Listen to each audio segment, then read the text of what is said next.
নমস্কার, স্থানীয় সমাজের ফেসবুক লাইভে এই মুহূর্তে রয়েছে আমি রবীন্দ্র। এই মুহূর্তে রয়েছি ঘাটালের ইকো ট্যুরিজম পার্কের ঝিলে। এক বিচিত্র অভিজ্ঞতা, একেবারে নৌকায় করে পাখি উদ্ধারে নেমেছেন মলয় ঘোষ, যাকে আপনারা বন্যপ্রাণী উদ্ধারকর্মী হিসেবে সবাই চেনেন। দেখুন এই যে ঝিল, এই ঝিলের উপরে জাল টাঙানো রয়েছে ঝিলের মাছ পাখিদের হাত থেকে রক্ষা করার জন্য, এবং সেই জালেই আটকে রয়েছে একটি মাছরাঙা পাখি। সেই পাখি উদ্ধারের জন্য এখান থেকে ফোন করেন। আপনি কে ফোন করেছিলেন? আপনি ফোন করেছিলেন? ঘাটাল কোটের আমাদের উকিল মশাই। আচ্ছা আচ্ছা, আপনার নাম? বরুণ শাসমল। তো ঘাটাল কোটের আইনজীবী বরুণ শাসমল, উনি এই পাখিটিকে দেখে আমাদের জানায় এবং সেই ফোনে সাড়া দিয়ে মলয় ঘোষ, একেবারে দেখতে পাচ্ছেন এত বড় ঝিল। আপনার নজর কিন্তু ওকে। এই দেখুন কি পাখি এটা?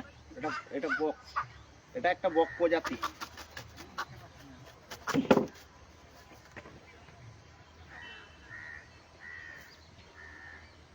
এই পাখিটি জালে আটকে গিয়েছে দেখতে পাচ্ছেন। এইটিকেই উদ্ধার করতে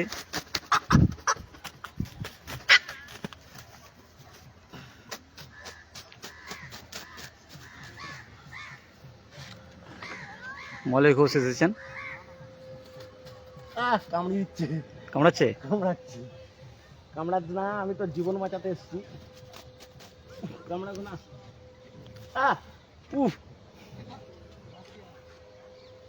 কি পাখি এটা? এবারে কামড়ে দিচ্ছে। কামড়ে দিচ্ছে, এই কামড়াচ্ছে। আর কামড়াতে পারবে না।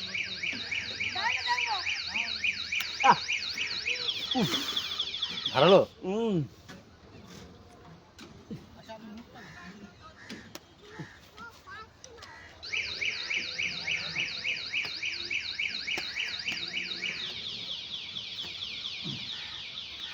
বেশ বড় বড় পাখি। বড় পাখি। একে আমি স্যারের হাত দিয়ে ছাড়া করাবো। তুমি না, আপনি ছাড়ুন। আপনার জন্য এই পাখিটা বেঁচেছে। ঠিক আছে, যাচ্ছি। আপনার হাত দিয়ে ছাড়া করাবো। লাইভে থাকুন।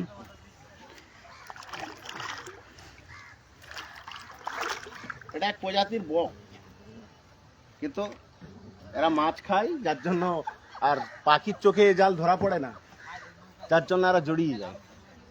পাখির চোখে জাল ধরা পড়ে না, এগুলো হচ্ছে চায়না জাল তো। আর সত্যি কথা বলতে কি, এই পার্কে এত মানুষ এসছে, কেউ নজরই করেনি পাখিটা জড়িয়ে আছে। ধারালো, পাখি মারা যায় তো এতে।